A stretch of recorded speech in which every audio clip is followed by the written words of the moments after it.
ये कहानी है राजस्थान के सूखे और तपते रेगिस्तान से सटे एक छोटे से गांव भेरूपुरा की। भेरूपुरा ज्यादा बड़ा नहीं था, पर वहां के लोग बहुत सीधे सादे और मेहनती थे। लेकिन एक चीज थी जो भेरूपुरा को बाकी गांवों से अलग करती थी। गांव के छोर पर स्थित एक पुराना बरगद का पेड़। बरगद का रहस्य उस बरगद के पेड़ के नीचे कई सदियों पुराना एक पत्थर का चबूतरा था, जिसे गांव वाले चुड़ैल का आसन कहते थे। मान्यता थी कि सूरज ढलने के बाद कोई भी उस पेड़ के पास नहीं जाता था, खासकर पूर्णिमा की रात को।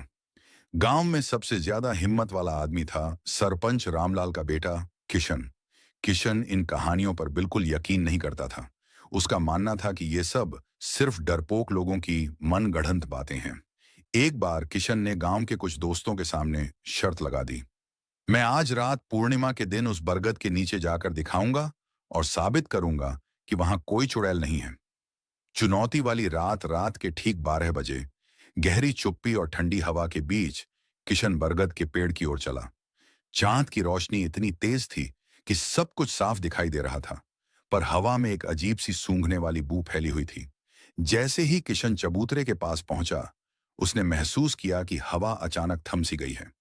बरगद की विशाल जड़ें सांपों की तरह जमीन पर फैली हुई थीं। किशन ने अपनी हिम्मत बटोरी और चबूतरे पर पैर रखा। जैसे ही उसने ऐसा किया, उसे लगा जैसे जमीन के नीचे से कोई चीज घूर रही है। अचानक पेड़ की सबसे मोटी डाल से एक लंबी सफेद साड़ी का पल्लू जमीन तक लहराया। किशन ने ऊपर देखा, पर वहां कोई नहीं था। उसने सोचा, हवा से हिल गया होगा। चीख और अदृश्य साया किशन पलटा और वापस जाने लगा। तभी उसने अपने कान के पास एकदम घोंटने वाली फुसफुसाहट सुनी। आवाज किसी औरत की थी, पर वह इतनी कर्कश और डरावनी थी कि किशन की रीढ़ की हड्डी में सिहरन दौड़ गई। इतनी जल्दी कहां जा रहे हो किशन? किशन ने बिना पलटे भागना शुरू कर दिया। उसे लगा कि उसके पीछे किसी के नंगे पैर जमीन पर दौड़ रहे हैं। उसने पलटकर देखा, और जो देखा उससे उसकी आत्मा कांप उठी। उस बरगद के पेड़ की छाया से निकलकर एक अदृश्य साया उसका पीछा कर रहा था। उस साये के पैर उल्टे थे और उसके लंबे बाल हवा में उड़ रहे थे। उसे एक सड़ी हुई बदबू आ रही थी। साये की लाल आंखें चांद की रोशनी में चमक रही थीं। किशन ने जोर से चीख मारी और बेतहाशा भागा। सुबह का सच अगली सुबह गांव वालों को किशन बेहोश मिला, ठीक गांव की सीमा पर। उसके चेहरे पर गहरा डर जमा हुआ था।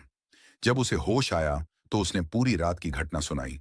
गांव वाले समझ गए कि चुड़ैल ने उसे छोड़ दिया था, पर एक निशान छोड़ गई थी। किशन के दाहिने कंधे पर, जहां चुड़ैल ने छूने की कोशिश की थी, वहां एक काला जलता हुआ निशान बन गया था।